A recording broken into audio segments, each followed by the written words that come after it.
Саламатсыздар ма? Мен Жамбыл облысы Жамбыл ауданы номер 5 бастауыш мектебінің бастауыш сынып мұғалімі Абдыраева Зарина Сабитқызы. Сауат ашу пәні тақырыбы дыбыстар мен әріптер. Осы сабақта қол жеткізілетін оқу мақсаттары: тыңдалған материал бойынша өз пікірін айту, берілген тақырыпқа әңгіме құрап айту, сөздерді, дыбыстарды орфоэпиялық нормаларға сәйкес дұрыс айту. Шуақ шаша алтын таңда, мөлдір таза ауада, табиғатта бәр оянды, оян сенде бар бала. Балалар, ертеңгісін көзімізді ашып, терезеге қарасақ, алдымен нені көреміз? Әрине, күнді, күннің нұрын көреміз. Егер ол жарқырап нұрын шашып тұрса, қалай қуанамыз? Алақай деп алақанымызды шапалақтайық. Ендеше бәріміз қуанып, жаңа күнді қарсы алайық. Армысыз қайырлы күн, армысыз мейірімді жер ана, армысыз қайырымды аспан ата, сәлеметсіңдер ме, балалар? Тіліміздегі дыбыстар өкпедегі ауаның өкпе, көмей дауыс шымылдығы, ауыз, мұрын қуысы, тіл, таңдай, тіс, ерін арқылы шығуынан жасалады. Дыбыстың жасалуына оның ырғағы мен күші, әуені әсер етеді. Адамның құлағы 1 секунд ішінде 16 мыңнан 20 мыңға дейінгі нәтижесінде пайда болған дірілді естиді. Айтылған дыбыстарды қағаз бетіне түсіріп, оқу үшін оларды графикалық таңбалармен белгілейді. Сондықтан оларды әріптер деп атайды. Бірінен кейін бірі ретме-реті орналасқан жиынтығы алфавит деп аталады. Қазақ тілінде 42 әріп бар. Енді тапсырма орындайық. 6 беттегі 5 жаттығу. Сөйлемдерді қатесіз көшіріп жазу. Дыбысты айтамыз және естиміз. Әріпті көреміз және жазамыз. Әріп дыбыстың графикалық таңбасы. Әріп дыбысты белгілегенімен, әріп пен дыбыстың арасында табиғи байланыс жоқ. Әріп шартты таңба. Әліпбиде қанша әріп болуы тілдегі дыбыстың санына байланысты. Бірақ дыбыс пен әріп саны бірдей бола бермейді. Е, ю, я әріптері 2 дыбысты, ал қатаңдықты, жіңішкелікті белгілейді. Қазіргі қазақ тілінде 37 дыбыс, 42 әріп бар.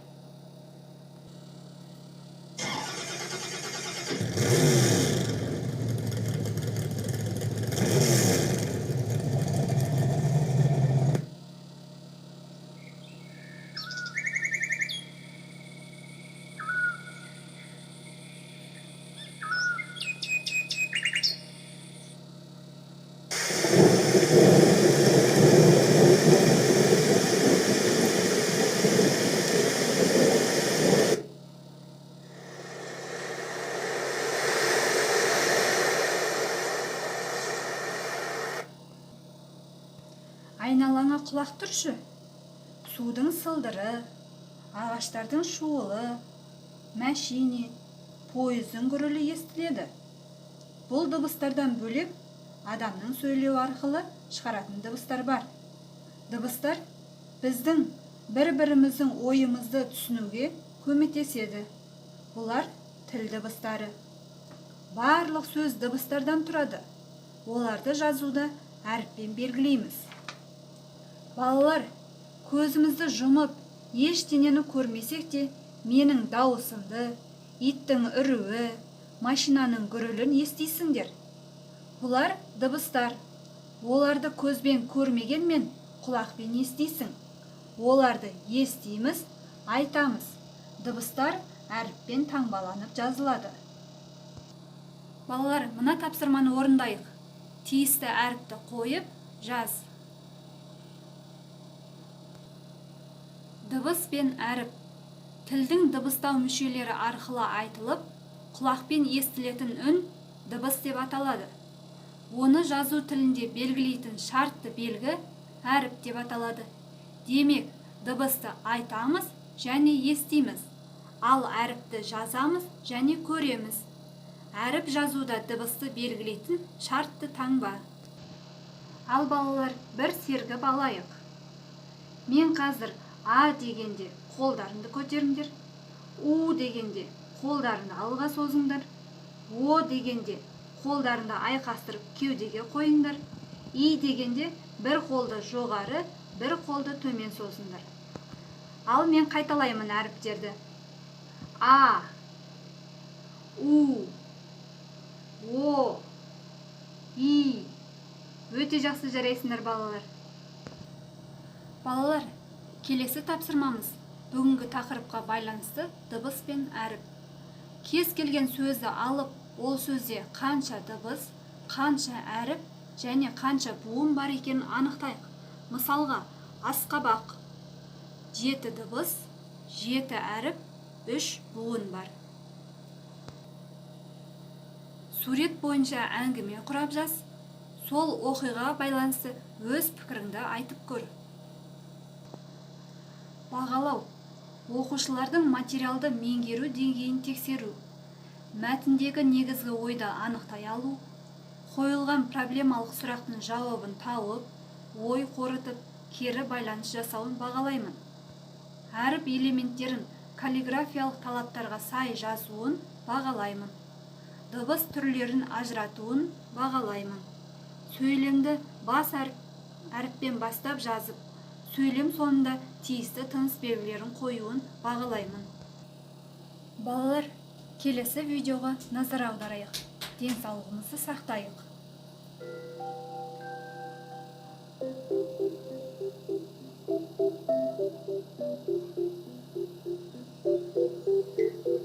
Аланағы, далаға шығып ойнасам бола ма? Жоқ, болмай. Үйде болғаның дұрыс. Тиетін су ақыры тиіп қойды ғой, бұдан қатты ауырып қалмаспын. Данажан, ауруды асқындырып алмау үшін суықтан сақтанып емделу қажет. Аға, ал мүлде ауырмаудың амалы бар ма? Бар. Ауырмау үшін иммунитетті күшейту керек. Ол қалай? Адамда ауруға шалдықтыратын түрлі вирустар көп. Адам бойында сол вирустарға қарсы тұратын, аурудан сақтайтын қасиет бар. Соны иммунитет деп атайды. Адамның иммунитеті неғұрлым күшті болса, оның денсаулығы соғұрлым жақсы болады. Иммунитетті күшейту үшін ең әуелі дұрыс тамақтану қажет. Яғни, денсаулыққа пайдалы, дәрумендерге бай тағамдарды таңдап жеу керек. Сонымен қатар, денені шынықтыратын жаттығулар иммунитеттің қорғаныс қабілетін күшейтеді. Ауруларға қарсы алдын ала егілу де денсаулықты сақтауға септігін тигізеді. Сондай-ақ, тазалық сақтау өте маңызды екенін естен шығаруға болмайды. Қолды жиі-жиі жуып, лас жерден аулақ, айналаны таза ұстау керек. Түсінікті. Денсаулығымыздың мықты болуы көп жағдайда өзімізге байланысты екен ғой. Балалар, денсаулығымызды осылайша сақтап жүрейік. Бүгінгі өткен сабағымызды қорытындылап жіберейік. Дыбыс дегеніміз не? Әріп дегеніміз не? Балалар, мына кестені толтырып жіберіңдер. Маған не ұнады? Мен тілеймін. Маған не қиын болды? Назарларыңызға рахмет.